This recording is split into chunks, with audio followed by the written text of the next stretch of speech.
सच्चिदानंद सद्गुरु साईनाथ महाराज की जय।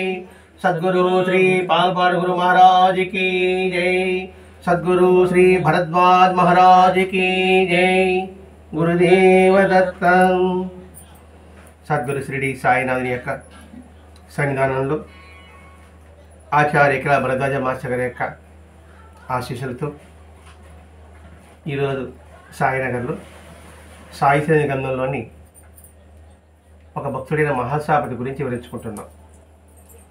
మహల్సాపతి అంటే మనం బాబా సినిమా చూసాం కదా, మొట్టమొదటి బాబాని రండి స్వామి అని పిలుస్తారే ఆయన చరిత్ర. అంటే ఈ సాయి శ్రేణి గ్రంథంలో కూడా ఒక్కొక్క భక్తుడు బాబా సన్నిధిలో ఉంటూ వారు ఎటువంటి అనుభవం పొందారు, అనుభవాలు కలిగినాయి, వాటి ద్వారా మనం ఏం తెలుసుకుంటున్నాం. మీకు ఒక మంచి జరిగింది, మీకు మంచి జరిగితే మీ వరకే కాదు, ఆ మంచి మీకు ఎలా జరిగింది, ఏ విధంగా జరిగింది, ఏ విధంగా మీరు విశ్వసిస్తే నమ్మితే మీకు అలా జరిగింది. కాబట్టి ఇది వాళ్ళ వరకే కాదు, ఇది మనకు కూడా ఆ విధంగా చేస్తే మనకు కూడా జరుగుతుంది. అంతే కదా, ఒక పని ఒకటి చేసిన తర్వాత అదే ప్రకారం చేస్తే మనకి ఆ ఫలితం వస్తుంది. అలాగే మీకు చెడు జరిగింది అంటే ఆయన దగ్గర సరైన అనుభూతి మీరు పొందలేకపోయారు, ఆయన సరిగ్గా అర్థం చేసుకోలేకపోయారు. ఎందుకు అర్థం చేసుకోలేకపోయారు వాడు ఆ విధంగా? ఓహో, అక్కడ పొరపాటు జరిగింది వాళ్ళకి, కాబట్టి అటువంటి పొరపాటు మనం చేసుకోకూడదు. ఇట్లా మంచి చెడులు తెలుసుకోవడానికి మహాత్ముల యొక్క జీవిత చరిత్ర అయితే మనకి ఎలా తెలుస్తుంది? మంచిదో తెలియదు, చెడుదో తెలియదు, అది చూస్తే మనకు అర్థమవుతుంది. ఓహో, ఇది మంచి, ఆయన మంచి మార్గంలో వెళ్ళాడు కాబట్టి మంచి మార్గంలో వెళ్ళాడు, వీడు చెడు మార్గంలో వెళ్ళాడు కాబట్టి వీడు చెడిపోయాడు అనుకున్నప్పుడు మంచి వైపు మన మనసు వెళ్తుంది, చెడు వైపు మనం దూరంగా ఉంటాం. అందుకోసం ఇంక మహాత్మ చదువుకోవడం. ఇప్పుడు భాగవతం రాశారు అంటే భాగవతంలో గజేంద్ర మోక్షం ఉంది, ఏనుగు మొసలి కథ. ఆ గజేంద్ర మోక్షం ద్వారా మనం తెలుసుకునేది ఏంటి? అహంకారం పనికిరాదు. గజేంద్ర అహంకరిస్తాడు కదా, అహంకారం పడినప్పుడు ఆ మొసలి పట్టుకుంటుంది. అంటే ఏంటి? అహంకారం ఉన్నప్పుడు మనం అనేక బాధపడతాము అని భాగవతం ద్వారా ఏ విధంగా అయితే గజేంద్ర మోక్షం ద్వారా మనం తెలుసుకుంటున్నామో, అలాగే బాబా సన్నిధిలో ఉన్న ప్రతి ఒక్క భక్తుల ద్వారా మనం ఏం గ్రహించాలి, ఏం విడిచిపెట్టాలి, ఈ రెండు మనం నిరంతరము ఆత్మపరిచయం చేసుకుంటూ ఉండవలసిందే. ఇక్కడ భగవంతుడి విషయంలోనే కాదు, మన ప్రపంచ లౌకికంలో ఉంటున్నాం. లౌకికంలో మంచి చూస్తున్నాం, చెడు చూస్తున్నాం. ఒక వ్యక్తిలో మంచి ఉంటుంది, చెడు ఉంటుంది, రెండు లేకుండా ఉంటుంది. మంచి ఉంటే చెడు ఉంటుంది. మనిషిని వెలివేయకూడదు, మనిషిని వెలివేయకూడదు. వాడు మంచి తీసుకో, వాళ్ళని చెల్లి తీసుకురేసి అనే భావన ఏర్పరచుకోవడానికే ఈ సత్సంగ ప్రయోజనం. అంతేకాకుండా ప్రతి ఒక్కటి కూడా మనకి భగవంతుని ప్రసాదం వల్లనే మనకి అన్నీ జరుగుతుందనే విశ్వాసాన్ని మనం దృఢంగా ఉంచుకోగలగాలి. ప్రతి ఒక్కటి కూడా ఆయన ప్రసాదం అనే భావనతో నిరంతరము మననం చేసుకుంటుండాలి, దాని పట్ల విశ్వాసం కూడా కలిగి ఉండాలి. అంతేకాకుండా అనాయిచితంగా అంటే మరి తెలియని వాళ్ళు వచ్చినప్పటికీ కూడా, సహాయమైనప్పటికీ కూడా ఇది భగవంతుని ప్రసాదం అనే భావన ఉండాలి. అది తెలిసిన వాళ్ళు చేసినా, తెలియని వాళ్ళు చేసినా. అంతేగాని వారిగా స్వతహాగా ఇచ్చారు అనే భావన ఉన్నప్పుడు బంధం. ఇప్పుడు మనం సమ్మేళనం చేశాము, అనేక మంది చందాలు ఇచ్చారు, ఎక్కువ 10 రూపాయలు ఇచ్చింది, 11 రూపాయలు ఇచ్చింది. సమ్మేళన చందా 11, 30, 25, 50, 55 అట్లా ఇచ్చిన వాళ్ళు ఉన్నారు. ఒకరు 10,000, 20,000, 30,000 ఇచ్చిన వాళ్ళు ఉన్నారు. అంటే ఏంటి? ఆ 30,000, 50,000 ఇచ్చిన వాడు ఎంతలో 11 రూపాయలు కూడా అంతే. వాళ్ళలో భగవంతుడు ప్రేరణ కలిగించినప్పుడు భగవంతుడు ఈ రూపంలో 11 రూపాయలు ఇచ్చాడు, భగవంతుడు ఈ రూపంలో 50,000 ఇచ్చాడు అనే భావాన్ని నిలుపుకోవడానికి మనం ప్రయత్నం చేయాలి. ఆ భావాన్ని ఎప్పుడైతే ఉంటుందో అది నిరంతరము అనన్య చింతనే అవుతుంది. అంటే ఆయన ఉన్న ఎరుకని భావనే ఉంటుంది. మానవ యొక్క ఉద్దేశం ఏంటి? భగవంతుడు మన చెంతే ఉన్నాడు ఆ నిరంతరం గుర్తుపెట్టుకోవడమే. దీనికి పెద్దగా సాధన అవసరం లేదు, లేదా గ్రంథాలు చదవాలా, లేదా పాండిత్యం కలిగి ఉండాలి, ఏం లేదు. భగవంతుడు మన చెంత ఉన్నాడు. మనం చెట్టును పూజిస్తున్నాం, గుట్టను పూజిస్తున్నాం, అర్థం ఏంటి అసలు? ఆ చెట్టు రూపంలో భగవంతుడు ఉన్నాడు, ఆ గుట్ట రూపంలో భగవంతుడు ఉన్నాడు, అలాగే నీటి రూపంలో భగవంతుడు ఉన్నాడు, భూమి రూపంలో భగవంతుడు ఉన్నాడు, అంతర్వ్యాప్తి రూపంలో భగవంతుడు ఉన్నాడు, ఈ రూపంలో నాకు సహాయం చేస్తున్నాడు, భగవంతుడు సహాయం చేస్తున్నాడు అనే భావన నిలుపుకోవడానికి ఈ సన్నిధి మనకు ఉపయోగపడుతుందండి. ఈ మహర్షాపతి కడుపేదవాడు. ఈ మహతావతారు చాలా పేదవాడు. ఎంత పేదవాడంటే ఒక్కొక్కసారి ఆయన వృత్తి ఏంటంటే బంగారు పని వృత్తి. కంసాలు అంటారు కదా, అప్పట్లో బంగారు చేసుకునే వాళ్ళు ఎంతమంది ఉంటారు? అప్పట్లో 19వ సంవత్సరంలో 1886 నుంచి ఇలా చేసుకోండి, బంగారులో చేసుకునేంత స్థితి సంపన్నులు ఆ శ్రీడి గ్రామంలో ఉంటారా? ఏదో కొద్ది కుక్కలు ఉంటుంది, అది జీవనం సరిపోదు. అయినా సరే ఇతనికి ఏంటంటే ఎవరి దగ్గర నుంచి మనం చేయి చంపకూడదు. మనం ఉన్న దాంట్లోనే ఆది సంతృప్తి కలిగి ఉండాలి. పస్తులన్నా ఉన్నామే కానీ ఇది అంటే ఆత్మాభిమానం ఎక్కువ. అంటే ఒక చేయాలంటే కొంచెం అదొక నామోషిగా అనేవాడు, ఫీల్ అయ్యేవాడు. అయితే అది కొంతకాలం జరిగిపోతుంది. ఒక రోజు 2 రోజులు 4 రోజు అయితే సాధ్యమవుతుందా? ఇంట్లో పిల్లలు ఉన్నారు, భార్య, మరి భార్య పిల్లలతో పోషించాల్సిన అవసరం మనకుంది, అతనికి ఉంది. అది ఎన్నాళ్ళు సాధ్యపడుతుంది? సాధ్యపడలేదు. కానీ సాయిని దర్శించి ఈయన భార్య కూడా సరే దానికి తగ్గట్టుగా ఉండేదట. కానీ ఇంత కష్టం ఉన్నప్పటికీ కూడా నియమం ప్రకారంగా బాబాను దర్శించేది. ఈ పాయింట్ మనం పెట్టుకోవాలి. ప్రతిరోజు దేవాలయం వెళ్తుంది. స్థితి ఉన్నా స్థితి లేకపోయినప్పటికీ కూడా, అంటే పూటకి గడవని స్థితి కూడా, మామూలుగా ఆహారం 3 పూట స్థితి సంగతి పక్కన పెడదాం, ఒక పూట కూడా తిరలేని స్థితిలో కూడా నియమం ప్రకారంగా బాబాను దర్శించారు. ఈ ఒక పాయింట్ మనం అలవర్చిన అవసరం ఉందా లేదా?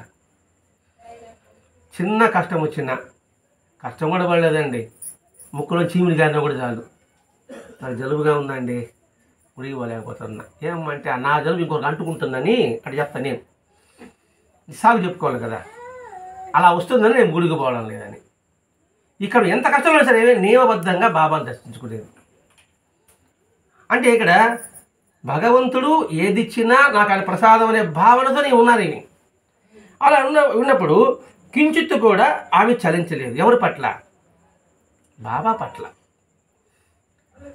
రోజున చూసాను కదా, ఏంటి బాబా ఈరోజు నాకు ఫస్ట్ ఉంచావే అని పైకి వెళ్ళలేకపోవచ్చు నా బోటిగాడు, కానీ మనసులో మాత్రం ఉంటుందా? అలా కూడా లేదు. అంటే ఎంతటి దృఢమైన విశ్వాసం కలిగి ఉన్నారు మనం ఆలోచించాలండి. మనకి ఎంతవరకు దృఢ విశ్వాసం ఉంది? చీటికి మాటికి మనం అలిగిపోతుంటాం ఆయన మీద. అంటే ఏమి ఉండదు, దానికి అలిగిపోతాం. ఏంటి బాబాయ్ నాకేం చేశారు అంటున్నాం, బాబాని పెట్టుకున్నాడు బాబాని అంటున్నాం, లేకపోతే రాముడు పెట్టుకుంటే రాముడు అనుకుంటాం. కించిత్తు మాత్రం కూడా ఆమె చలించలేదు. అలా కించిత్ అనే పదం కూడా వాడుతున్నాడండి. అలా చలించిన బట్టి అప్పుడు వస్తానే, అమ్మ కొద్దిసేపట్లో నేను మీ ఇంటికి వస్తున్నా, ఏ పదం వాడాడంతే. సరే బాబా నేను ఇంటికి వస్తున్నాడు, నాకే ఫస్ట్ ఇంట్లో పిల్లలకి ఏమన్నా లేదే, ఎలా వస్తే మనం ఏం చేయాలి, ఈ ఆలోచనలు ఉన్నారు ఆమె. మీ ఇంటికి వస్తున్నా అనేప్పటికీ వస్తే మాత్రం నన్ను తిప్పి పంపవద్దు. ఇప్పుడు నువ్వు కూడా మాట్లాడితే ఎలా ఉంటుంది? నేను వస్తా అని తిప్పి పంపాక అడిగితే ఏమున్నది కదా, ఈ ఆలోచన ఉంటుంది సహజంగా. అవి ఏమి తెలియకుండా అలాగే అనండి. వస్తే ఎలా చూపిస్తామా, బాబా మా ఇంట్లో నిండుకున్నాయి, ఈ పదాలు ఏం వాళ్ళ. అలాగే అని తలూపి ఇంటికి వెళ్ళిపోయింది. ఇంటికి వెళ్ళిపోయి భర్త చెప్పింది, ఈ మార్గం నాడు బాబా అని. సరే రాని 2 మాటలే నేను లోతుగా ఆలోచిస్తే అది ఎంతటి దృఢమైన విశ్వాసం ఉందా, మనసు చలించకుండా. ఆ మనసు చలించకుండా విశ్వాసంలో మనం ఏమాత్రం కొంత మనకు కొలత చేసుకోవాలండి. అందుకే ఆత్మ పరిశీలన. నిరంతరం పూజిస్తున్నాం, నిరంతరం పనిచేస్తున్నాం. ఏ పనైనా కాదు, పూజే కాదు, పనైనా సరే నిరంతరము ఏం చేస్తున్నాము, ఎంత చేస్తున్నాము, ఏ విధంగా చేస్తున్నాము, ఈ 3 పరిశీలించుకోవాలి. అందుకే ఆత్మ పరిశీలన అత్యంత ముఖ్యమైనది. అది నిరంతరం చూసుకుంటాల్సింది, ప్రతి క్షణం చూసుకుంటాల్సిందే. అందుకే భరతమాత క్షణం ఆత్మ వికాసానికై కృషి చేయడమే మన జీవిత లక్ష్యం కావాలి. బాబా నేను వస్తాను తిప్పిపోబాక అని చెప్పేటప్పటికి అది భర్తతో చెప్పింది. ఇంకేం చేయాలి తోచలే. అదే సమయంలో దీక్షిత్ వాడలో దీక్షిత్కి వాళ్ళకి ఏదో సహాయం చేయాలనిపించింది. చూడండి ప్రేరణ ఎలా కలిగిస్తున్నాడు అంటే ఎక్కడా కూడా నేను చేస్తున్నాను భావం రాలా. భగవంతుడు అంతే, బాబా కూడా అంతే. మన విషయంలో కూడా సరే ఎవరికొకరు ప్రేరణ కలిగిస్తున్నాడు ఆయన అనే భావన నిలుపుకుంటే మన జీవిత జరిగే సంఘటన కూడా దీని వెనక ఎవరున్నారు? భగవంతుడు ఉన్నాడు. దాన్ని మర్చిపోతాం, వీడిని పట్టుకుంటాం. అదే తెలుసు సాధన జరిగింది. అదే మీరు లేకపోతే ఇంక వేరే లేరు అనే భావన ఉంటుంది. కానీ వీడికి కారణం ఇవ్వడానికి సంగతి మాత్రం గుర్తుపట్టలేకపోతాం. అది చెప్పండి ఇక్కడ బాబా ఉద్దేశం. అంటే ప్రతి అందుకే బాబా అల్లా మాలిక్ భగవంతుడు ఈయనమాని ప్రతి క్షణం ఎందుకు చెప్పుకున్నామంటే అందుకే. అదే సమయంలో ఏదో సహాయం అనిపించింది. ఒక 10 రూపాయల నోటు. 10 రూపాయల నోటు అప్పుడు గొప్ప అండి. 2 రూపాయల బస్తా బియ్యం. 10 రూపాయల నోటు కవర్లో పెట్టి బాబాకి వాళ్ళకి పంపిస్తే పేరు చెప్పలే, మాసాలు పంపిస్తే చెప్పలే. బాబా ఇది పంపేదా అన్నాడు. ఆయన ఉన్నాడు ఎవరికి అడగలే, పంపించు అన్నాడు. అతను ఎవరికి ఇవ్వాలని కలిగిందో ఆయన తెలుసు, ఎక్కడికి చేరాలో అది ఆయన తెలుసు. తను అడగడం ఎందుకు అంటే బాబా యొక్క స్థితి ఏంటి, భగవంతుడి స్థితి ఏంటి ఆయనకి అన్నీ తెలుసు. ఆయనకి అన్నీ తెలియదని మనం అనుకుంటున్నాం. ఆయనకేమి తెలుసుకోలేడని మనం భావించుకుంటున్నాం. అలా తెలుసుకోలేడు తెలియని భావనతోనే మన యొక్క మాట, ప్రవర్తన, నడత ఉంటుంది. మనం పదవాడే ఇబ్బందిగా ఎదుర్కొంటున్నాం. ఇప్పుడు అది గుర్తుపెట్టుకోవాలి. అంటే సర్వము ప్రేరణకర్త ఆయన. ఇప్పుడు దాకా నన్ను కొట్టుకుంటానులే, సమయాన్ని బ్రహ్మాండం చేసి అనుకుంటా కూర్చున్నాయి 12 సాయంకాలం వరకు. అబ్బా భలే చేశారు, భలే చేసి అనుకుంటా కూర్చున్నా. ఇప్పుడు అర్థమవుతుందా నువ్వే నా చేసేది, ఆయన అందరిలో ప్రేరణ కలిగించి చేయించారా అని ఇప్పుడు బుద్ధి వచ్చింది నాకు. అంటే ఎంతగా లోతుగా పరిశీలించాలి మనం ఆలోచించింది. నిజమే అహంకారానికి చిహ్నం కదా నేను చేశాను ఇప్పటికే. ఇప్పుడు బాబా ఏం చేశాడు ఈరోజు? అహంకారాన్ని మబ్బులని తుంచాడు. అదొక అదృష్టం. అయినప్పటికీ ఈ వెంటనే పంపించమన్నాడు. వెంటనే దీక్షిత్ మహాసభకి పంపాడు. అది చూస్తేనే చూడు ఎంతటి విజ్ఞత కలిగి ఉన్నారు. బాబా చెప్పిన మాట ఆమె గుర్తొచ్చింది. నేను మీ ఇంటికి వస్తున్నా, కవర రూపంలో వచ్చాడు. అందులో ఏముంది తెలియదు. వస్తున్నా బాబా చెప్పింది ఆమె గుర్తొచ్చింది. వెంటనే ఆ జ్ఞాపకం వచ్చి ఆ కవర్ తీసుకున్నారు. అంటే బాబాని రూపాన్ని చూస్తున్నారు. ఆమె ప్రతి సంఘటన కూడా ఆయన యొక్క స్వరూపం. అందుకే కాలమే నేను అని కృష్ణుడి భగవాన్ చెప్పాడు. ప్రతి ఒక్క విషయం కూడా ఆయన సంకల్పంలో భాగం అని దృఢపరుచుకున్నారు. కాబట్టి నేను మీ ఇంటికి వస్తున్నా, ఇక్కడ నేనంటే అంటే కవర్ వచ్చింది. ఆయనకి కవర్ ఆయన అంటే వస్తాడు. ఆయన అనుకున్న ప్రసాదం కవర్ అంటే మన జీవిత ప్రతి అనుభవం కూడా ఆయన ప్రసాదం అని భావించుకోగలిగితే ఇంక చింతకు తా ఉండదు. మన దగ్గర కవర్ అది కవర్ తీసుకున్నా జ్ఞాపకం రావాలి కదా. బాబాయ్ జ్ఞాపకం వచ్చింది కాబట్టి తీసుకున్నాడు. ఎందుకని మాట ఇచ్చాడు కాబట్టి. లేదా తీసుకోడు. ఆ కవర్లో ఏముందండి, నాకు ఎందుకు ఇస్తున్నావు, అవన్నీ అవసరం ఏమి, ఇవన్నీ అడగలేదు. ఎందుకంటే ఎవరిడా తీసుకునేవాడు కదా మహాసాపతి. వెంటనే దీన్ని బట్టి ఏమిటి, అనాయాచితంగా ఆపశ్రమంలో వచ్చినది భగవంతుని యొక్క ప్రసాదము. మనం కూడా ఏదైనా కష్టంలో ఉన్నామనుకోండి, ఎవడు ముక్కుపోయి సహాయం చేశాడు అనుకోండి, దేవుడిలాగా వచ్చాడు అంటాం కదండి. భగవంతుడు ఆ రూపంలో వచ్చి మనకు సహాయం చేశాడు. ఈ భావాన్ని దృఢపరచడం కోసమే ఈ మహాసభతికి లేదండి అనుభవం. అంటే ప్రతి ఒక్కటి కూడా మనకు వచ్చే ప్రతి ఒక్క పదార్థం కావాలి, వ్యక్తి కాదు, ఏదైనా కావచ్చు కాక అన్నీ కూడా ఆయన యొక్క ప్రసాదము. ఆయన అనుమతి లేనిదే అక్కడికి రారు. ఆయన అనుమతి లేనిదే మీరు అక్కడ కూర్చోరు, ఆయన అనుమతి లేనిదే ఆమె అక్కడ కూర్చోరు, ఆయన అనుమతి లేనిదే నేను ఇక్కడ కూర్చోను. ఆ నిరంతరం గుర్తుపెట్టుకోవాలి. అంటే ఎరుక కలిగి ఉండాలి. ఆ ఎరుక కలిగి ఉండడమే అన్నని చింతన. అబ్బా నన్నెందుకు కూర్చోబెట్టారండి,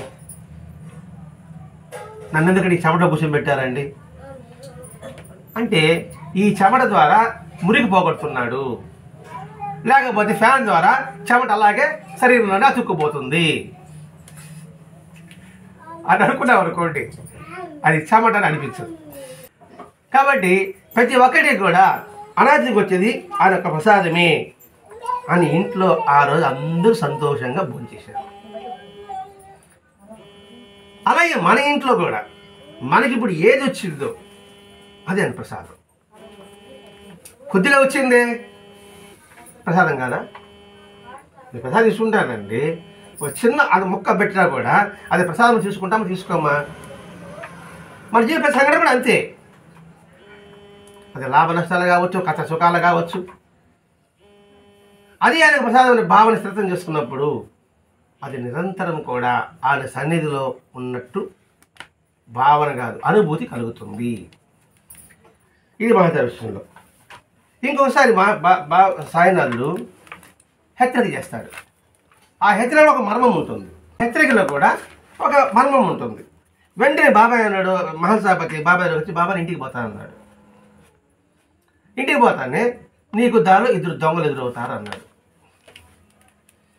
దొంగలు ఎదురవుతారంటే దొంగ అంటే ఎట్లా ఉంటుంది? నాదినే దొంగతనం చేసేదానికి బాబాయ్ ఎందుకు చెప్పాడు? నీకు దొంగలు ఎదురవుతారు. వెళితే పక్కింట్లో ఒక పాము, గడప మీద ఒక పాము కనబడింది. అంటే పాముని దొంగతో ఎదురు పోల్చాడు. పాము ఎదురు కనబడింది, దొంగ ఎదురులా. అంటే ఇది దొంగలు ఎదురవుతారు. పాముకి ఏముంది? ఏదో చెమలు పుట్టిన చల్లలు పుట్టిన పుట్టల్లో అది ఉంటుంది, స్వతహాగా అదేమి నిర్మించుకోదు. అంతేకాకుండా పాముకి ఏదో ఆశకి ఏదో కారణం చెప్తుంటారు. దొంగలు ఎదురవుతారు, జాగ్రత్త అన్నాడు. అంటే ఏమిటి? ఇటువంటి ఆలోచన కలుగుతుందేమో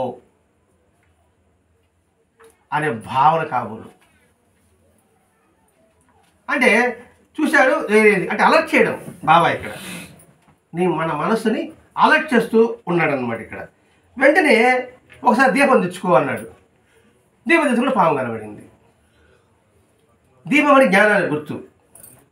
పాము వచ్చి అజ్ఞానం అనుకుందామా, లేకపోతే ఆశ అనుకుందామా, ఏదైనా కావచ్చు కాక. ఆ అజ్ఞానం ఆశ చీకట్లో ఉంటే దాన్ని పరం అవుతాం, దాన్ని తొక్కడం ఏదో జరుగుతుంది. అంటే పాము పెట్టాడికి చెప్పుకుంటున్నాం. అది దీపం ఉంది అనుకోండి, అంటే జ్ఞానం కలిగింది అనుకోండి, దాన్ని అలర్ట్ అవుతాం. ఆ దీపమే ఆత్మ పరిశీలన అట్లా భావించాలి. ఎందుకంటే దీపం తెచ్చుకో, లాంతర్ తెచ్చుకో అంటే ఏంటి? నిరంతరము జ్ఞానంతో ఎప్పుడు కలిగి ఉండు. కలిగి ఉన్నప్పుడు ఇటువంటివి మనసులో కలిగినప్పుడు, ఈ భావోద్వేగం కలిగినప్పుడు దాన్ని ఆ జ్ఞాన సహాయంతో గుర్తు చేసుకో. మనకు కూడా కలుగుతుంటుంది. మనసు కలిసి పక్క విన్నప్పుడు వెంటనే ఏం చేయాలి? లాంతరం గుర్తు రావాలి. లాంతరం అంటే ఏంటి? వెలుగు. వెలుగు అంటే ఏమిటి? జ్ఞానం. అది ఎప్పుడేంటి? మహత్తుల యొక్క వాక్కుని గుర్తు చేసుకోవడం. ఇట్లా ప్రతి ఒక్క విషయంలో కూడా మనం బాబా హెచ్చరిక చేస్తున్నాడు ఈ మహాశాబ్దం పట్టుకొని. అంటే ప్రతి క్షణము కూడా ఆయన సన్నిధిలో ఉండే విధానం ఏ విధంగా అయితే ఉందో ఆ విధంగా నేను నిరూపణ చేసుకుంటూ వస్తున్నాడు ఇక్కడ. అట్లాగే ముందు దారిద్ర్యం, ఆ తర్వాత వచ్చి ఆశకి అమ్మవాళ్ళకి దూరంగా ఉండేట్టు చేయడం, మళ్ళీ రోగం వచ్చినప్పుడు, కష్టం వచ్చినప్పుడు, ఆరోగ్యం సరిగా లేనప్పుడు బాబా ఏ విధంగా వీళ్ళని కాపాడేవాడు. ఈయన బయట ఉన్నాడు, ఇస్తే భార్య బిడ్డలకి ఆరోగ్యం సరిగా లేదు కబురు వచ్చింది. కబురు వస్తానే బాబా దగ్గరికి వస్తానే బాబా ఏం చేశాడు? మసీదు దగ్గర సటకా పెట్టుకొని మసీదు చుట్టూ తిరుగుతున్నాడు. మసీదు తిరుగుతూ వచ్చేవా జాగ్రత్త, నేనేం చేస్తాను నేను చూస్తాను అంటున్నాడు. మామూలు మాటలు అంటున్నాడు. మానసపతికి అర్థం కాలే. బాగలేదు చెప్పడానికి వచ్చాడు. బాబా ఏమో చుట్టూ తిరుగుతున్నాడు. చుట్టూ తిరిగిన తర్వాత వీడికి ఏం చెప్పాలి అర్థం కాలే. వెంటనే బాబా అన్నాడు, వాళ్ళ మంచం దిగొద్దని చెప్పు. మరి చెప్పకనే వారి భార్యకి బిడ్డలకి అనారోగ్యంగా ఉందని మహాసాపతి చెప్పకనే వాళ్ళ మంచం దిగొద్దని చెప్పు అని హెచ్చరిక చేశాడు. మంచం దిగద్దు, మంచం అంటే మాకు పరుగు మెత్తగా ఉంటుంది, దిగినామంటే కాలు గట్టిగా ఉంటుంది. మెత్తగా ఉండాలంటే ఏంటి? విశ్వాసం దృఢంగా ఉంచుకో, అంటే నిర్మలంగా ఉంచుకో, సున్నితంగా ఉంచుకో, గరుకుగా ఉంచుకోవద్దు. ఇట్లా అనుకోకూడదు, మన మంచాన్ని అనుకోకూడదు చెప్పండి తల్లిలారా. కాబట్టి ఆ మంచాన్ని దిగొద్దని చెప్పు. అంటే ఆ నిర్మలత్వంతో, ఆ స్వచ్ఛమైన దానితో, అలాగే ఇప్పుడు మంచం మీద ఉంటే మెత్తగా హాయిగా ఉంటుంది కదా, అంటే నిర్మలమైన మనసు ఉంటే హాయిగా ఉంటుంది. మనసులో కొత్తలో ఉంటే హాయిగా ఉంటుందా? పరుపు మీద కూర్చున్నా కూడా, ఏసీ ఉన్నా కూడా ఉంటుందా? ఈ కొత్త అంటూనే ఉంటుంది, నిద్ర కూడా పట్టదు. అంతేకాని మంచం దిగొద్దని చెప్పు, వాళ్ళు దిగైపోతారేమో, అంటే అవిశ్వాసంతో వాళ్ళు దిగేతాగుతారేమో. అంటే ఈ మసీదు చూస్తూ, ఈ అదృశ్య రూపాన్ని ఏదో తెలుస్తూ, రా నీ శక్తి ఎంతో నేను చూస్తా. అదృశ్య అంటే దేంతో మాట్లాడుతున్నాడు, ఎవరు కనబడుతున్నారు? మనకంటే కనబడకపోవచ్చు వాళ్ళు, కానీ వాళ్ళకి అందరూ కనబడతారు. కారణం వాళ్ళంతా కూడా ఒకే ఆత్మతో చూస్తారు, దర్శిస్తారు కాబట్టి. మనం రూపము, నామము, గుణాన్ని చూస్తాం కాబట్టి, వాళ్ళ రూపము, నామము, గుణానికి అతీతంగా చూస్తుంటారు కాబట్టి, విశ్వమంతా వారు వ్యాపించి ఉంటారు కాబట్టి, అందుకని ఆ అదృశ్య శక్తి వాళ్ళకి కనిపిస్తుంది. వెంటనే నువ్వు వచ్చావో ఈ సట్కాతో నేనేం చేస్తానో చూడు అన్నాడు. ఇక్కడ వచ్చావంటే నీ సట్కా ఏం చేస్తానో చూడు అన్నాడు. అంటే జాగ్రత్తగా ఉండు. అంతేగాని నువ్వు నీ యొక్క భావాలని, నీ యొక్క చేసాలని ఇక్కడ నీ పప్పులు ఇక్కడ ఉడకవు. అంటే ఏమిటి? నేను ఎల్లవేళ నా భక్తుని సంరక్షిస్తూ ఉంటాను. నా భక్తుడికి ఎవడు ఏ దుష్టపిదలను కూడా దరి చేరవు. అందుకే అందరికీ దేవతలకు అధిపతి ఎవడు? గురువు. గురువుకి అధీనములే దేవతలు కానీ గ్రహాలు కానీ. మరి గురువు బాగా గట్టిగా పడుకున్నప్పుడు ఈ గ్రహాలు మనల్ని ఏం చేస్తాయి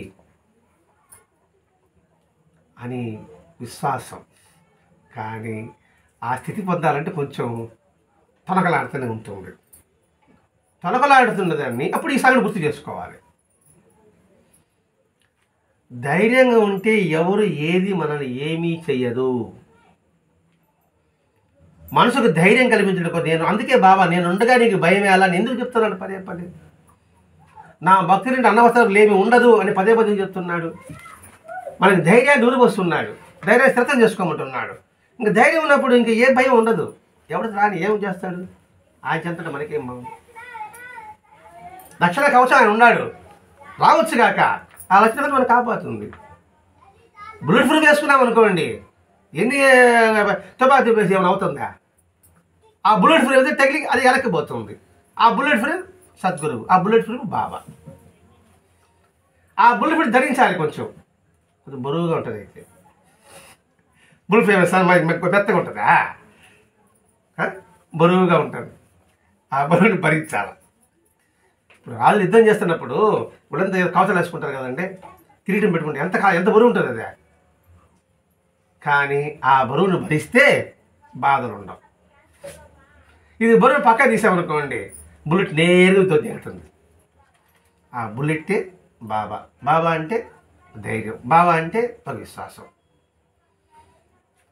అది అందువల్ల అవి ఏమీ మనల్ని చేయవు. ధైర్యం కావాలి. ఆ ధైర్యం మన సమ్మేళనం ఇచ్చింది కదా, ఇచ్చిందే లేదు సమ్మేళనం, అంతే. మరి సమ్మేళనం ఇచ్చి ఇంకో దాంట్లో ఏమనంటాడు ఆయన? ఏమన్నా ఒకటి ఇస్తే అన్నీ ఇస్తాడు కదా. ఇప్పుడే సమ్మేళనం చేయంగా శివరాత్రి ఎంత బ్రహ్మష్టి చేస్తామన్నారు ఇక్కడ. ఇదే మాకు పెద్ద కష్టపడ్డారు ఇక్కడ. చేసి చూపించమంటున్నాడు ఆయన, వ్యక్తులతో సంబంధం లేకుండా. ఎవరు వచ్చినా రాకపోయినా శివరాత్రి జరుగుతుంది, జరిపిస్తాము అనే భావన ఏర్పడడానికి కోసంగా ఆయన ముస్తామని ధైర్యం ఇచ్చాడు. అయ్యో వాళ్ళు లేకపోతే ఎట్ట చేస్తామేమో అని డీలా పడితే ఏ పని చేయలేదు. ధైర్యం అంటే చూస్తారన్నప్పుడు అర్థమైంది. ఆయన మన కాపలా ఉన్నాడు, మన చెంతే ఉన్నాడు, మన యోగక్షేమం చూస్తూనే ఉంటాడు అని గుర్తుపెట్టడానికి ఈ సంఘటన ఇక్కడికి. వెంటనే డాక్టర్ మందులు ఇచ్చారు, మందు వేసుకోబాకన్నాడు, మందులు వేసుకోబాకన్నాడు. బాబా అనుమతించలే.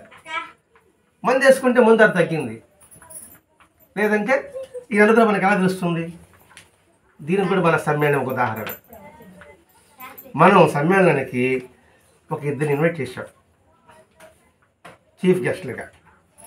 ఒక చీఫ్ గెస్ట్కి చాలా ప్రయత్నం చేశాం, సాయంత్రం ప్రయత్నం చేశాం, ఆయన రావడానికి వీలు పడలే. ఇంకొక ఆయన ప్రయత్నం చేశాం, ఆయన రావడానికి వీలు పడలే. అప్పుడు బాధపడ్డాం. ఏంటి బాబా మాస్టర్ గారు వాళ్ళు తెప్పించంటే బాగుంటుంది కదా, మంచి మాట చెప్పుకుంటాను. ఇప్పుడు అర్థమైంది ఎందుకు వాళ్ళు రానియకుండా మాస్టర్ గారు చేశాడని. ఎందుకు చేసుంటాడు? ఎందుకు చేసుంటాడు? విడిపోయిన స్నేహితులు కలవడానికి. ఇది లౌకికం. కానీ ఆంతర్యం ఒకటి ఉంది మాస్టర్ గారికి. సత్సంగ ఫలితం చెప్పాలా, పారాయణ ఫలితం తెలియజేయాల. అది మాస్టర్ గారి ఉద్దేశం. అది ఆ చీఫ్ గెస్ట్ వచ్చి ఉంటే ఈ పారాయణ సత్సంగం పోయి ఉంటుంది. వాళ్ళు వచ్చారు కాబట్టి ఇంత బాగా జరిగింది అని అంటారు. వాళ్ళు వచ్చారు కాబట్టి ఇంత కలెక్షన్ అయింది అని అంటారు. అంటారా? అన్నారా? ఇప్పుడేమైంది? సత్సంగం వల్ల జరిగింది, పారాయణ పద్ధతి వల్ల జరిగింది అని ఒక ఊరు కాదు, మొత్తం రాష్ట్రమంతా కూడా అక్కడ సత్సంగాల ఫలితమే ఈ సమ్మేళనం జరిగేదనే మాట ప్రతి ఒక్కరు అంటున్నారు. సత్సంగ ఫలితమే ఈ సమ్మేళనం యొక్క సక్సెస్. అది చెప్పడం మాస్టర్ గారి యొక్క ఉద్దేశం. పారాయణ ఫలితం, సత్సంగ ఫలితమే అది చెప్పడం ఉద్దేశంగా ఆ ఇద్దరు చీఫ్ గెస్ట్ని మాస్టర్ గారు వాళ్ళకి పిల్లలకు కలిగించలేదు.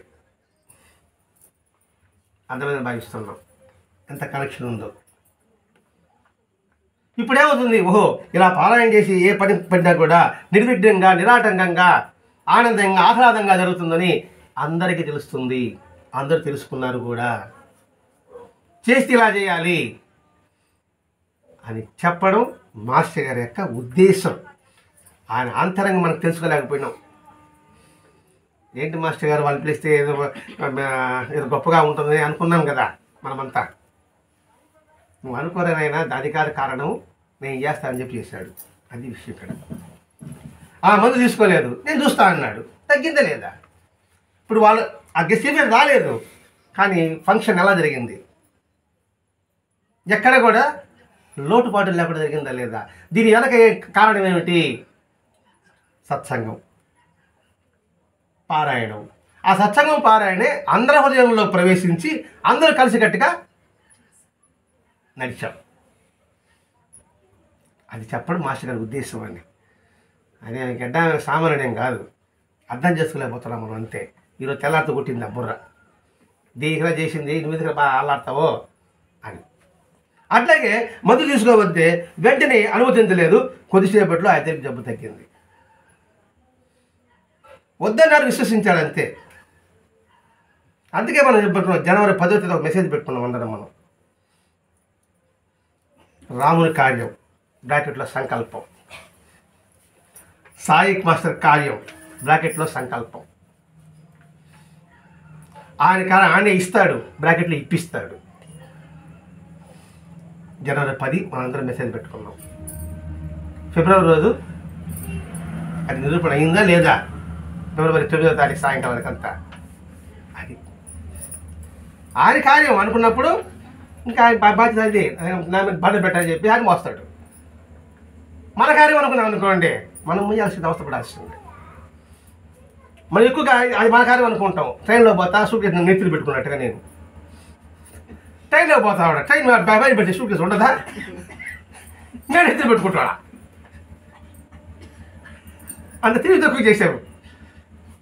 దారి అలా కాదు నాయనా, ట్రైన్ ఎక్కావు కదా, పైన పెట్టుకో సూట్ కేసు. నువ్వు పని పెట్టుకున్నావు, నీకే సంబంధం, ఆ పని నాకు అప్పగించుంటున్నాడు ఆయన. హాస్యం కదండి. దీన్ని దురదృష్టం అనుకోండి, ఎటువంటి కార్యమైనా సరే నిర్విఘ్నంగా జరిగి తీరుతుంది. ఇట్లా ప్రతి ఒక్క విషయంలో కూడా ఈ మహాసభతి బాబా మాట వేదవాక్కు తీసుకునేవాడు. ఇంతగా విశ్వాసం కలిగిన వ్యక్తి కూడా ఏమారాడు. పాలించాలి ఇంతటి విశ్వాసం ఏది బాబా యొక్క మహత్తు తిరిగినే ఆయన మహత్తుడు గుర్తించాడు. ఇప్పుడు అందరూ బాబాకి సహాయం చేస్తే ఆయన దేవుడు ముఖ్యం మనం అందరం. కానీ మహాసభాపతి వస్తానే రండి స్వామిని పిలిచాడే. ఏం కనపడే స్వామి లానికి ఏమన్నా మహాల రుద్రాక్షుడు ఇందాక ఆశాకుడు వేసుకుంటున్నాడా, విభూతి పట్టుకున్నాడా అంటే ఎంత సాధనాపరుడు మహాసభాపతి అలా గుర్తు. అటువంటి మహాసభాపతి కూడా ఏ మారిన క్షణాలు కూడా ఉంటాయి. దానికి మాట్లాడతాడు ఎంతటి భక్తులైనా ఏ మారే క్షణాలు ఉంటాయి. ఇది మనం అండర్లైన్ చేసుకోవాలా. మన భక్తులం కాము, కానీ ఇంకెంత జాగ్రత్తగా ఉండాలి. కోసం పుట్టు పెట్టుకొని మన గుడి వేస్తూ ఉంటాం. అంటే అంతటి భక్తులు కూడా ఏమారిపోతున్నాడు. అంటే మన సంగతి ఏంటని మన ప్రతిష్ట ఏమారిపోతున్నాం లెక్కకి. కానీ ఏమారుతామో ఒప్పుకో. ఇంతటి భక్తుడు కూడా రోజు అతను కుక్క వస్తే రోజు రొట్టె పెట్టేవాడు. ఒకరోజు దాన్ని కాలుతో కొట్టాడు. ఏదో ఇంకొక అరిసి ఉంటుంది, దాని గుడికి పోతున్నాడు, దానికి అడ్డపడింది, దాంతో కర్రతో కొట్టాడు. కర్రతో కొట్టిన తర్వాత మా బాబా దగ్గరికి వచ్చాడు. బాబాలో టెక్నిక్ అండి మనం నేర్చుకోవాలి. ఈ టెక్నిక్ నేర్చుకోవాలి. తప్పు చేసినవరు మానసాపతి 10 మంది వచ్చి కూర్చున్నాడు ఇక్కడ. ఎలా మానసాపతి కుక్క నేను తెలియదు నీకు, ఎందుకు కొట్టావు అని అడిగితే ఇంతమందిలో అవమానం పడడా? ఏదో తిరిగి చిన్న పొరపాటు చేసినా చిన్న చేసినా అదే మన అనేది చిన్నదే, దానికైతే కోపమా 10 మంది అడగాలి అని అంటాడు. నేను అన్నాను లేదు. అందుకని బాబా చేశాడు ఏమన్నాడు, అంతమందిలో నాలాంటి రోగిష్టి కుక్క ఒకటి ఉంది, రోజు అని ఒకటి కూర్చున్నాడు అన్నాడు. ఎవరు దెబ్బ తగిలింది? అది కొట్టాడు దగ్గర. మిగతా వాడికి పిచ్చి మాట అనుకున్నాడు. వెంటనే కొట్టాడు అనుకుంటాడు, మనసులో లెంపలేసుకోడా. ఇది మనం అలవర్చుకోగలగాలి. అప్పుడే తప్పు చేశాడు సభలో, ఏమన్నా బుద్ధి ఉందా లేదు నీకు, పువ్వు పడుతుంది అదే పడి ఎంత ఫీ పడ్డా పెట్టావా అని అంటాను నేను. నేను గోడకి ఎందుకు అనుకున్నావా, ఎందుకు తూగావు, సత్యం చెప్తా అంటే అని అప్పుడే దబాయిస్తాను నేను. అప్పుడు ఫీల్ అవురా. దీంతో నేర్చుకోవాలి. తూగాడు, తాళం తప్పు పడింది, పదం పొరపాటు అయింది, అప్పుడే చెప్పేస్తాం. ఇప్పుడే చేయాలి, అప్పుడు చెప్పకూడదు. పొరపాటు పాడిని వణుకుతున్న గొంతుడు పాడుతున్న బాబా షాబాష్ అన్నాడు కదా, పక్కన రాంగ్ పాడు పక్కన కొడతాను నేను. పొరపాటు పెట్టుకో టక్కన అందుకుంటాం మళ్ళీ నేను. ఏదో పెద్ద మా మేధావినట్టు నేను నా సంగతి చెప్తాను, తనకి సంగతి ఎవరు కాదు. చేయలేను, నాకు తెలుసు. నాకు సాయిబాబు చాలా మంచోడు. ఎందుకు నేను చేశాను కాబట్టి చెప్తున్నా. ఒకసారి మా ఒంగోలులో మాస్టర్ ఆరాధన పోయినాం. ఆరాధన పోతే మాస్టర్ గారు ఇంటికి పోతే ఉదయాన్నే 5 గంటలకు 4 గంటలకు స్నానం చేసి హారతి ఇవ్వాలనేసి నేను బాత్రూంలో పోయా. నా విషయం చెప్తున్నాను తెల్ల. స్నానం ఒక బయట మగ్గెత్తుకున్నా. వెంటనే ఒక ముసలాయన హారతి పడుతున్నాడు, కాకడారతి. జోడున్నియా కరాచరణి టేబిలా మా ఇట్లా పడుతున్నాడు. చాలా ముసలాడు సార్, ముందు వణుకుతుంది. పెద్ద మేధావి అయినట్టుగా నేను గబగబ బలికి నెత్తులు పోసుకొని పరిగెత్తిన ఆయన ఆపాలని గడప కాలు పెట్టానమ్మా. వెంటనే మా బాబాజీ ఇప్పుడు గుర్తొచ్చింది. ఒరే నాకు భావం ఇష్టం రా, నీకు గానం ఇష్టం అన్నాడు. ముడికెలుసుకున్నాను నేను, ఇంకేం మాట్లాడలే. అది అట్లే పాడాడు, ఆయనతో పాటు విన్నా నేను. మనం కలిసి పాడలేము కదా ఇంకా. ఆ సంగతి చెప్తున్నాను తల్లి, అందుకే మీ సంగతి కాదని చెప్తున్నాను. అలా కొట్టేటప్పటికి పెద్ద కొట్టేవాడు అన్నాడు. వెంటనే మహాసభ సర్దుకున్నాడు. కాబట్టి సభలో ఏ కార్యక్రమమైనా, అది పెళ్లి ఫంక్షన్లు కావచ్చు, ఇంకోటి ఏదైనా కావచ్చు కాక, ఏదో పొరపాటు చేస్తే పక్కకు తీసుకొని చెప్పడమ్మా. అందుకని సభలో ఎవరైనా పొరపాటు చేస్తే సభలో చెప్పకూడదు, ఎవరైనా మంచి చేస్తే సభలో చెప్పాలి. మీరు మంచి చేశారు, ఈ 10 రోజులు చెప్పాలి. ఈ ఒక్క మంచి లక్షణం ఉత్తమ లక్షణం నేర్చుకున్నా కూడా మన జన్మ ధన్యమండి. అందుకని మన సాయి మాస్టర్ గారు మనకి ఈ సాయి గ్రంథాన్ని ఇచ్చారు. అంటే ఒక్కొక్కరిలో ఉన్న బలహీనతలు ఉన్నాయి, బలం ఉన్నాయి. బలహీనతలు దిద్దుకో, బలాన్ని పెంచుకో. ప్రతి ఒక్కటి నాలో ఉంటుంది. బలం ఉంది, బలహీనత ఉంది. బలాన్ని పెంచుకోవాలి. వాళ్ళు పెంచుకో అంటే ఆగిపోకూడదు. మళ్ళీ బలహీనతలు సరిదిద్దుకోవాలి, లేదా తుంచాడు వారి అవ్వాలి, దాని జోలికి పడిపోకుండా. ఇట్లాంటివి మనకి సాయి గ్రంథం. అందుకే భాగవతము అంటే ఏంటి? ఇది సరే మనకు భాగవతం లాంటిది. భాగవతం భాగవతం భాగవతం భాగవతం భాగవతం భాగవతం భాగవతం అని అర్థం. అంటే పదే పదే ఉచ్చరిస్తే చూడండి, భాగవతం అని పదే పదే అంటేనే భాగవతం అని వచ్చేసింది. అలాగే ఈ సైన్స్ అనేది ఒక నావ లాంటిది చెప్పాడు బాబా మాస్టర్ గారు. కాబట్టి ఈ నావకి చిల్లు లేకుండా అందరూ లేకుండా ప్రయాణం సాగించాలి. అందుకే ప్రతి ఒక్కటి భక్తుడి చరిత్రని మనకు మాస్టర్ గారు అందించడం. అంటే ఇంత మహసాపతి మా మసీదు చూపుతున్నప్పుడు, మాధవపతి చూపుతున్నప్పుడు బాబా గారు ఒక ఇటుక రాయి ఉండేది, అది కింద పడిపోయింది. ఈ కింద పడిపోతేనే అది విరిగిపోయింది.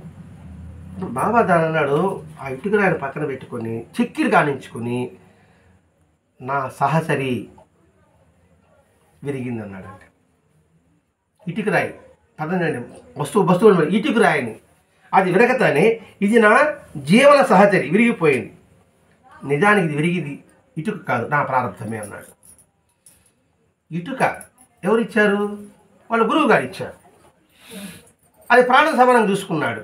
నా జీవన సహచరి అన్నాడు. జీవన సహచరి అంటే ఏంటి? నా జీవితానికి తోడు ఉండేది అంటే ఏంటి? అది గురుప్రసాదం. ఆ గురుప్రసాదం నిరంతరంగా తలుచుకోవడం వల్లనే నా వెంటనే నా పక్కనే నా గురువు గారు ఉన్నారు. పదార్థం ఒక ఇటుక. మనకి మాస్టర్ గారు మనకి ఎన్ని ఇటుకరాయలు ఇచ్చాడు? దాదాపు 30-32 గ్రంథాలు ఇచ్చాడు. మరి అవన్నీ మన జీవన సహచరి కాదా? ఆలోచిస్తే అర్థమవుతుందండి. ఆ గ్రంథాలన్నీ మన జీవితంతో పక్కన ఉండే నడిపించేవి. నడుస్తున్నామని చెప్పడంలా నడిపిస్తున్నది అంతే. నా జీవన సాగి నాకు నడిపిస్తూనే ఉన్నాడు అని చెప్పాడు. వెంటనే అది బాధగా చూసుకుంటే ఎంత బాధపడ్డాడంటే ఎదుటివాడి ముఖం చూడడము చూడదంట బాబా. అంత దుఃఖంలో ఉన్నాడు. అంటే ఈ శరీరానికి విడిచిపెట్టేస్తున్నాము అనే భావన కాబోలు. అలా చూసుకోండి, మీరేం బాధపడవలసిన లేదండి, మేము కొంత బంగారు చేగుతున్నాం ఏదో దాన్ని అతికిస్తాము అంటే కూడా బాబా మాత్రం ఒప్పుకోలేదు. అంత దిగులుగానే ఉన్నాడు ఆయన. ఆ విరగడం అశుభాన్ని సూచిస్తుంది అని చెప్పాడు. వెంటనే ఒకసారి అన్నాడు, మన పక్క రోజు బాబా అన్నాడు చీకట పడుతుంది అన్నాడు. లాంతరు వెలిగించేది అన్నాడు మహాసాపతి. నిజంగానే చీకటి పడుతుంది, కొద్ది రోజులు నేను ఎక్కడికో పోతున్నా. నిజంగానే చీకటి పడుతుంది అంటే అజ్ఞానంలో ప్రవేశిస్తుంది, నేను ఎక్కడికో వెళ్ళిపోతున్నాను అని.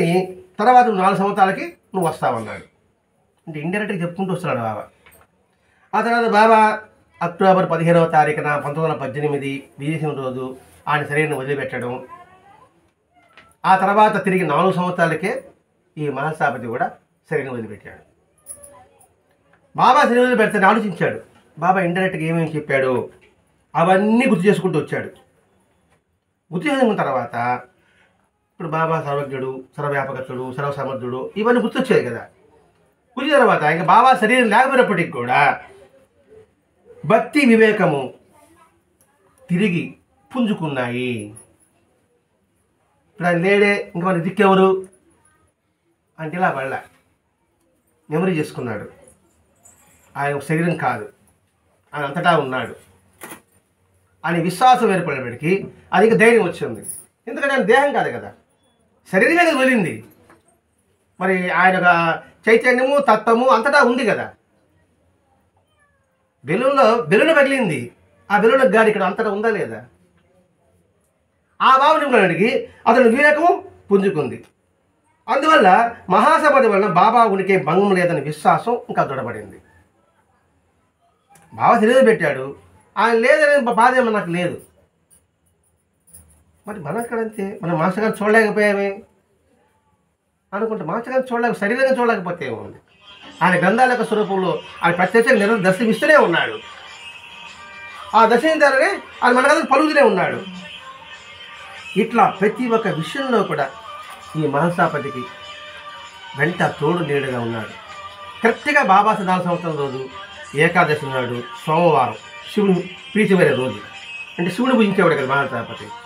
అదే ఏకాదశి రోజున వాడు కొడుకుని పిలిచి ఆయన ఒకటే మాట అన్నాడు, భక్తి మార్గంలో ఉత్తమమైన భక్తి మార్గం నడుచుకున్నాడు. ఉత్తమమైన మార్గం భక్తి మార్గం నడుచుకున్నాడు.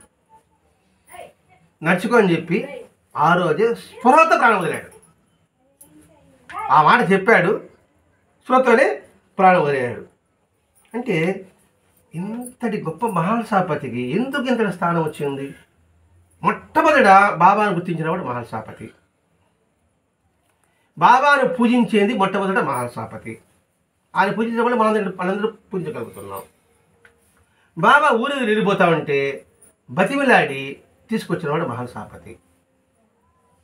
బాబా 3 రోజులు సినిమా 3 రోజులు తల మీద పడిపోతే మళ్ళీ 3 రోజులు లేస్తాడు కదా, అంతవరకు బాబా శరీరాన్ని కాపాడినవాడు మహల్సాపతి.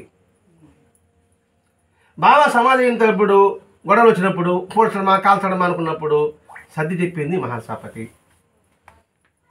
అంటే ఇంతన్నిటికీ మూలకారకుడు అటువంటి మహల్సాపతి. అంటే ఏమిటి? మన అందరికీ కూడా మన హృదయంలో సాయినాథుడి పటిష్టంగా నిలబడడానికి మొట్టమొదటి మూలకారకుడు మహల్సాపతి. అటువంటి ఆయన జీవిత చరిత్ర ద్వారా మనం తెలుసుకోవాల్సింది ఒకటి, ఏది వచ్చినా భగవంతుడి ప్రసాదంగా మనం భావించడము, ఆస్వాదించడము, అనుభూతి చెందడము. ఎటువంటి క్లిష్ట పరిస్థితులప్పటికీ కూడా ఆయన మాట వేదవాకుగా తీసుకోవడం. రెండవది, ఏమారక్షణాలు కొన్ని ఉంటాయి మనకి, కాబట్టి ఎరుగుతో ఒక్క క్షణం కూడా ఏమరపాటు లేకుండా ఆయన అన్నిటిలోనూ, అన్ని జీవుల్లోనూ, అన్ని రూపాల్లోనూ, అనుగుణందు కూడా ఆయనే ఉన్నాడని ఎరుక కలిగి ఉండడం. ఇలా భావించుకుంటూ సాధన చేసుకుంటూ పోతుంటే భగవంతుడు మన చెంత, మన వెంట, మన తోడుగా, మన నీడగా ఎల్లప్పుడూ కూడా ఆయన మన నుండి మన యోగక్షేమాలు ఖచ్చితంగా చూస్తాడు, కాబట్టి నిర్వహిస్తాడు కూడా అనే భావాన్ని పెంచుకోవడానికి ఈ మహల్సాపతి మనకెంతో ఉపకరించాడు. స్వస్తి. శ్రీ సచిదానంద సద్గురు సాయినాథ్ మహారాజ్ की जय, सद्गुरु भरद्वाज महाराज की जय, सद्गुरु श्री पालपड़ गुरु महाराज की जय. गुरुदेव दत्त.